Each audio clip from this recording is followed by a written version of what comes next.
இப்போ ஆண்டவரே கடவுளே அப்படின்னு சொல்றது எல்லாருக்கும் எப்படி இருக்கு?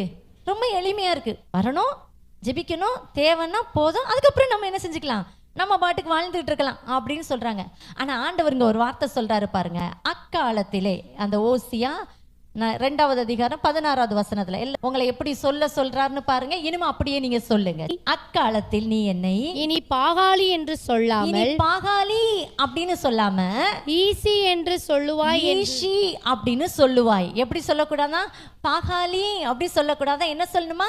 ஈஷி அப்படின்னு சொல்லணுமா? பாகாலி அப்படின்னா லார்ட், கடவுள், தெய்வம் அப்படின்னு அர்த்தம். பாகாலினா என்ன அர்த்தம்? கடவுள் அப்படின்னு அர்த்தம். இங்கிலீஷ் பைபிள் அப்படி போட்டிருக்கோம். லார்ட் அப்படின்னு சொல்லாத, நீ என்ன சொல்லு? ஈஷி அப்படின்னு சொல்லு. ஹீப்ரூல ஈஷி அப்படின்னா என்ன மீனிங் தெரியுமா? கணவன் அப்படின்னு அர்த்தம்.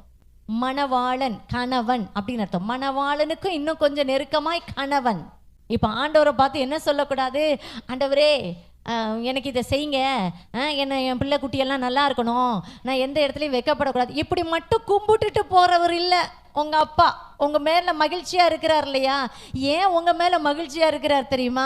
அவர் நீங்க கும்பிட்டுட்டு போற பக்த கோடியா உங்களை வைக்கல, உங்களை மணவாட்டியா சூஸ் பண்ணிட்டாரு. நீங்க பக்த கோடி கிடையாது, நீங்க அவருடைய மணவாட்டி.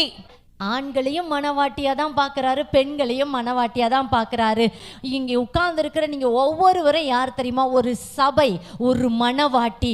நம்ம எல்லாரும் ஒரே சரீரம். எத்தனை பேர் அதை விசுவாசிக்கிறீங்க? ஆண்டவர் அப்படி உங்களை பார்க்குறாரு. நம்ம பார்க்குற மாதிரிலாம் பார்க்கல, இது இவங்க இது அவங்க அப்படிலாம் பார்க்கல. அவர் பார்க்கும் போதே உங்களை எப்படி பார்க்குறாரு தெரியுமா? அவருடைய மணவாட்டியாவே பார்க்குறார்.